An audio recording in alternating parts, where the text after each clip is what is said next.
the wording of this specific thing, and again I cover this in the movie, but for the reference again, it's Title 50, Chapter 32, Section 1520A. I suggest people go and read that section because it literally applies to you. It's very, very scary. There's also... Oh, go ahead. I'm sorry. Go ahead, Quinn. Go ahead.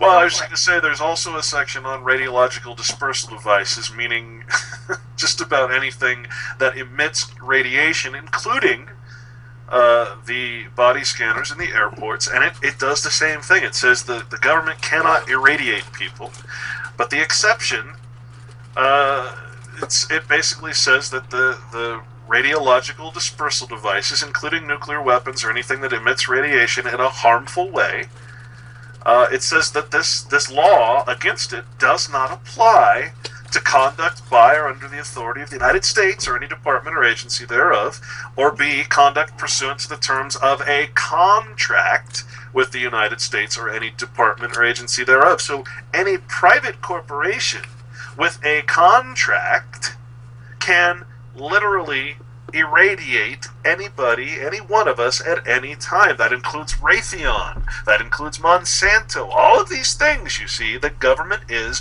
the main shareholder of the stock in these corporations. So how does that apply now to this new new regulation, right?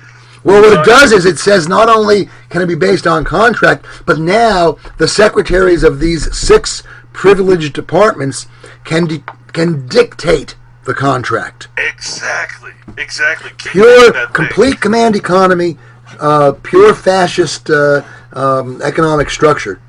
It actually goes on to say, as I was reading further into it, I'm just going to paraphrase, it actually gives the authority to CEOs of corporations. They have a CEO training, I can't remember what they called it exactly, but you'll read it, a CEO training course where they take the executives of these corporations, and they're actually training them to be government trained. I really don't even know how. Oh, it's called. Oh, here it is. Section 501. I believe the appropriate term would be lackey. Would it not? Well, it's even worse. It's Section 501, which is Part 5, Employment of Personnel, and we're talking about the executive order. National Defense Resources Preparedness that you were talking about. Section 501 says National Defense Executive Reserve. There is now established the executive branch, a National Defense Executive Reserve, NDER, composed of persons of recognized expertise from various segments of the private sector and from government, for training for employment in executive positions in the federal government in the event of a national defense emergency. As you said, Rima, we're already in a national emergency. So they're talking about putting private corporations, private CEOs and executives in the executively appointed branches of government. Right. Well, this is basically, it gives them the right to conscript anyone into any position in any company. Complete and total control. Frightening as hell.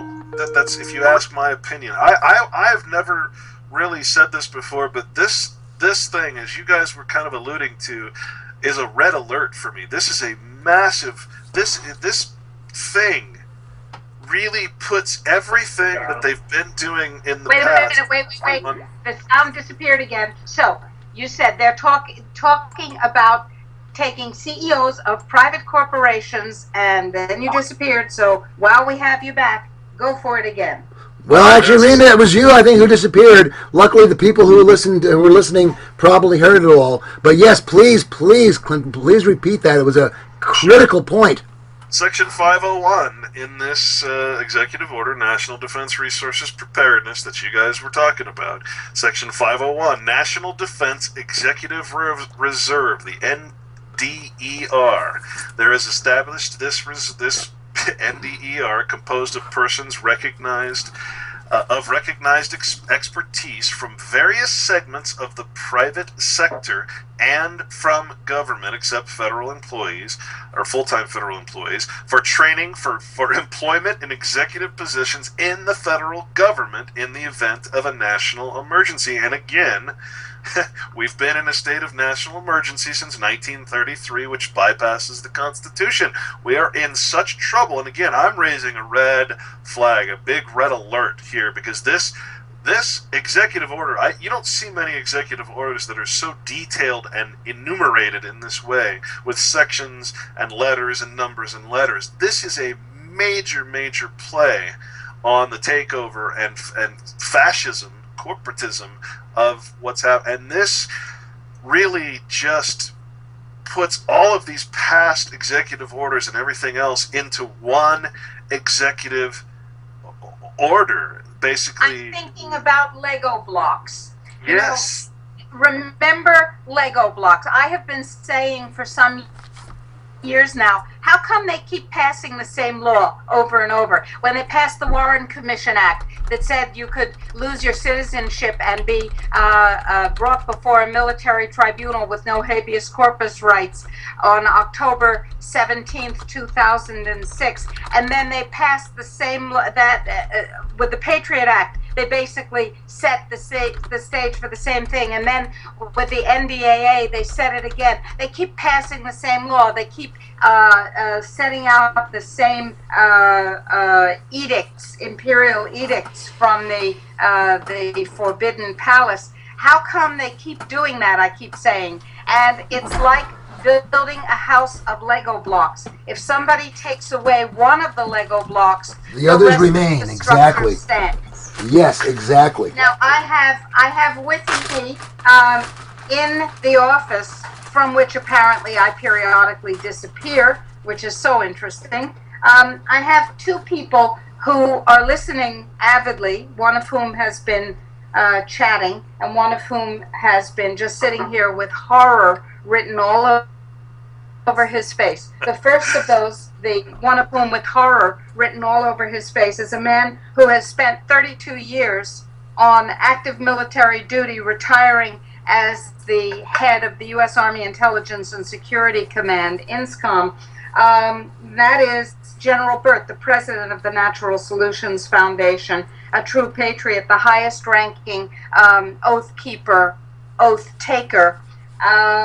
And I am happy to say my husband, who is, by the way, fully recovered from his cataclysmic ski injury in Chile in August during the first vacation we've taken in I don't know how long, and we went dancing, contra dancing in Boston to celebrate that last month. Anyway, back to the point. He's sitting here and he has a look of what I can only describe as incredulity and horror on his face, and I'd like to ask him to come closer to the microphone and speak to us. You're a professional career military person, West Point graduate, out of a family where your dad was also a West Point graduate. You believed in the system.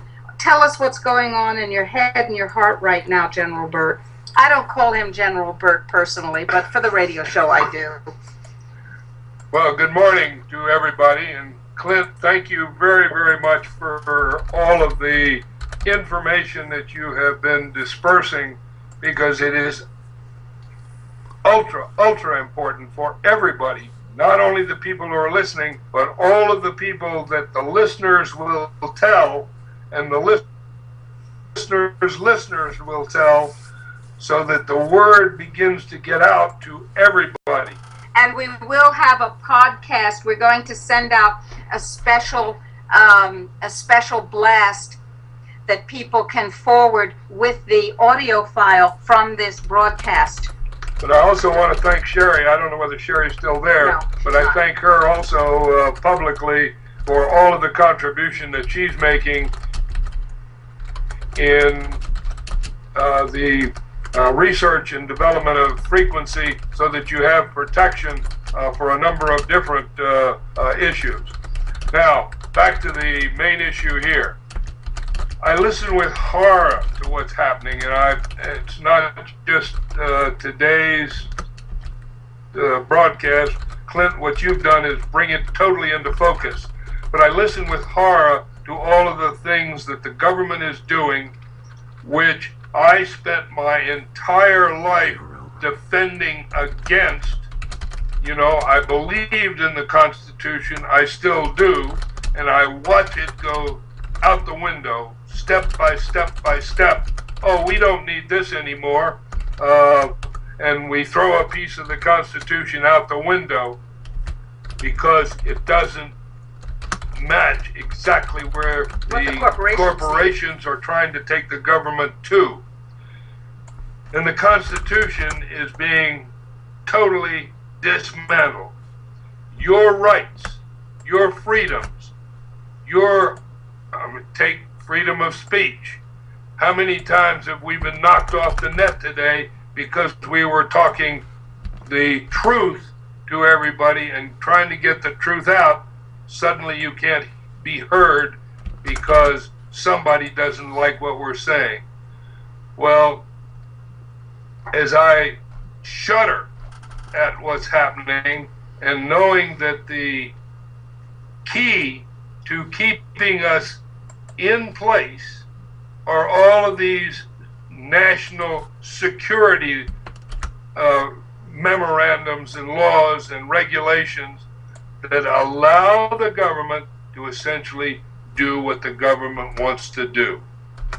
And oh, by the way, the government is the one that is taking your freedoms away. So, bit by bit, we're being put, but the people, you, the people, me, all of us, the people, are being put into essentially a servitude stature.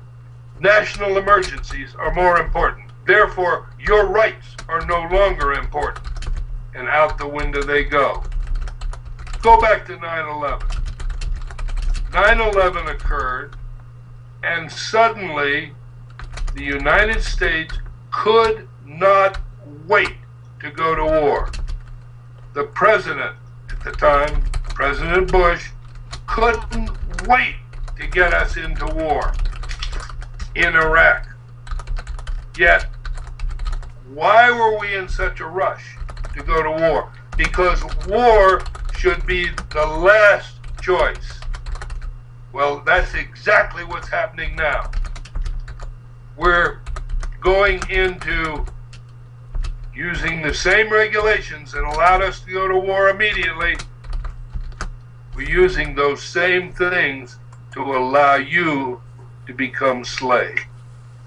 And now the war, they said, the battlefield is everywhere. It's your home street. Everywhere. And so where are we now? We are at war. The government is at war against us. I'm sure that people are beginning to see that our use of the term war has been declared against us, and our creation of a war council, an annual war council, is not metaphoric.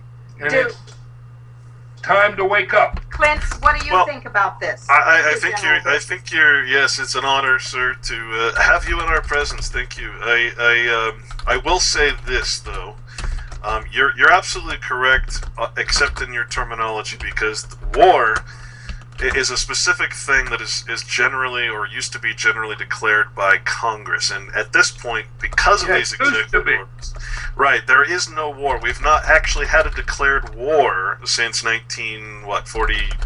Well, since World War II, basically. That was the last declared war. At this point, we're in a constant state of nation building and occupation, basically. There is no war. The real war, as you suggest, is actually against the people of Earth, including the people of America. And that dates back to essentially when the